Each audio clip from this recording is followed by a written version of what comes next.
Look around you, in every coffee shop, on every bus, and in the quiet of 1 billion bedrooms, a silent war is being waged.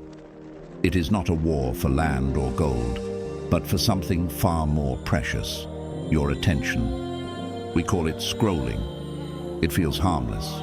It feels like we are just staying informed or winding down. But in reality, it is a form of digital wandering.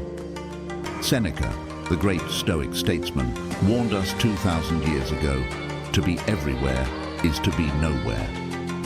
When you spend 4 hours a day in the digital everywhere, reacting to people you've never met and events you cannot change, your soul becomes a ghost in its own life. You are physically present, but your mind is miles away, trapped in a circuit of outrage, envy, and distraction. This video is not a digital detox guide. It is an intervention. Today, we are going to use the tools of the ancient Stoics to build a digital firewall around your mind. We are going to move from being a digital serf to a digital sovereign. Because if you cannot stop scrolling, you are not a free person.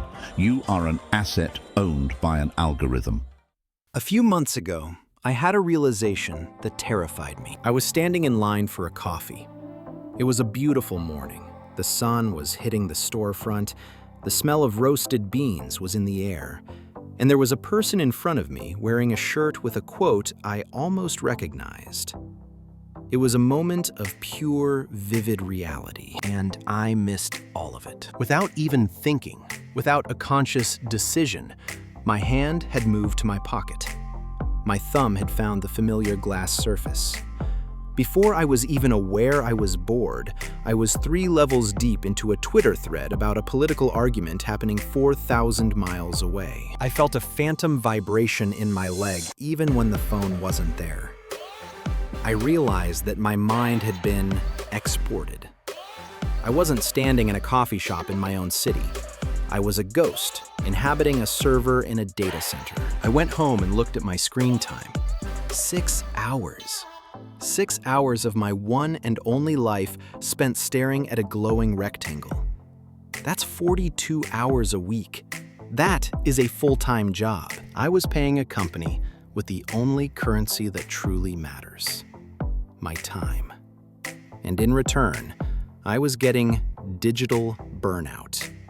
That heavy, foggy feeling where you're tired but can't sleep and you're connected to everyone, but feel completely alone. I realized then that if Marcus Aurelius or Epictetus were alive today, they wouldn't see the smartphone as a tool.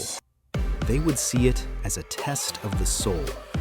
They would see it as the ultimate gladiator pit. I had to ask myself, am I the master of this device, or is it the master of me? If you've ever felt that phantom vibration, or if you've ever come to after an hour of scrolling and felt worse than when you started, this story isn't just mine. It's yours. Now, let's look at how we fight back. Let's look at the invisible chains. Defending yourself.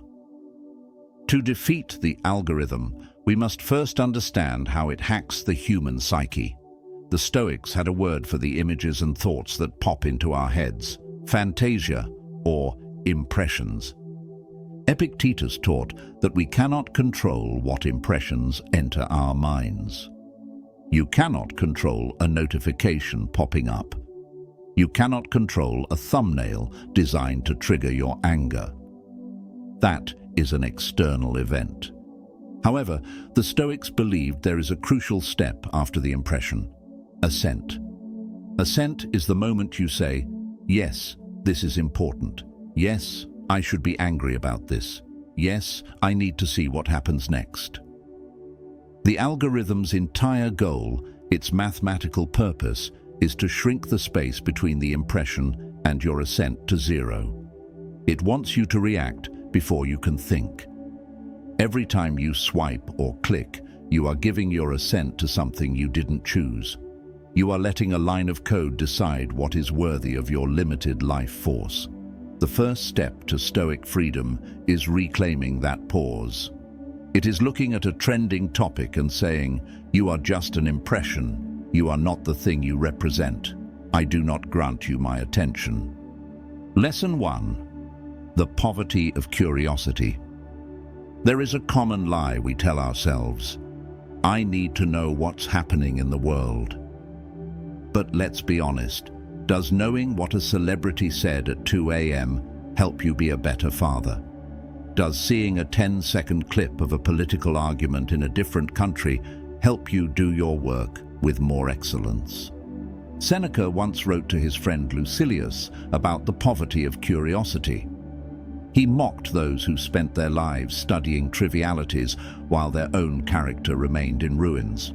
He said, "What is the use of possessing countless books and libraries whose titles their owner can hardly read through?" Today, that library is the internet. We are drowning in information, but starving for wisdom. The Stoics practiced a form of selective ignorance. They didn't care about the breaking news of Rome unless it required their immediate, virtuous action. Think of it as the joy of missing out. When you intentionally miss out on the trivial, you finally have the space to attend to the eternal. Are you reading the news of today, which will be forgotten by Tuesday? Or are you reading the news of the human condition, which has been true for 3,000 years? Lesson 2. Digital ascesis. Stoicism is not a philosophy of the armchair, it is a philosophy of the gymnasium. They called it ascesis, training. If you want to be free from digital burnout, you must train your environment. First, consider the morning Citadel. Marcus Aurelius did not wake up and ask for the latest reports from the Germanic frontier. He woke up and wrote to himself. He prepared his mind for the day. If the first thing you do is check your phone, you have surrendered your inner citadel before the sun has even risen. You have invited the entire world, the angry, the vain, and the loud, into your bed.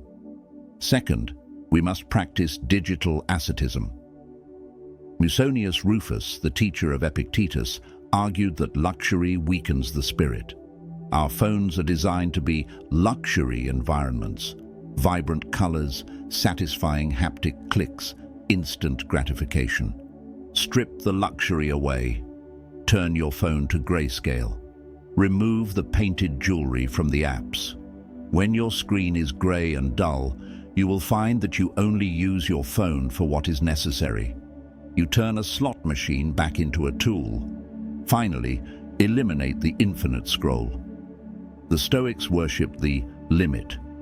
Everything in nature has a limit, except the algorithm. By setting app limits, or better yet, deleting the feed-based apps entirely, you reintroduce the end to your activities. A Stoic knows when enough is enough. Lesson 3. The view from above. Whenever you feel the itch of digital burnout, that feeling of being overwhelmed by the weight of the world, practice the view from above. Close your eyes for a moment. Imagine you are floating above your own body. See yourself sitting there, holding that small glowing rectangle. Now zoom out. See your house, your neighborhood, your city. Zoom out further until the earth is just a pale blue dot in the vast, silent theater of the cosmos. Now zoom through time. See the rise and fall of empires.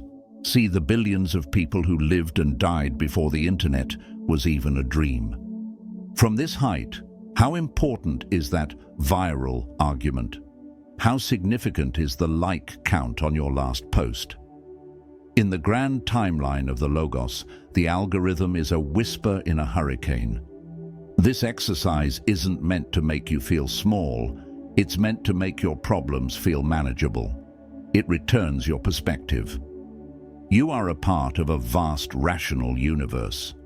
Act like it. The conclusion, the sovereignty of the soul. The war for your attention will never end.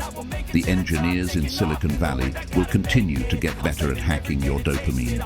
The news will continue to get louder. The world will continue to be chaotic, but you have a choice. You can be a leaf blown by the wind of every notification, or you can be the rock that the waves break against. The Fortuna in our channel's name isn't about luck. It's about how you handle what luck brings you. For the next 7 days, I challenge you to a vow of digital sovereignty. No phone for the first hour of the day. No phone for the last hour of the night. Grayscale on. Notifications off. The algorithm knows your weaknesses, but it does not know your will. It can suggest a path, but it cannot make you walk it. Reclaim your time. Reclaim your mind. Stay focused. Stay stoic.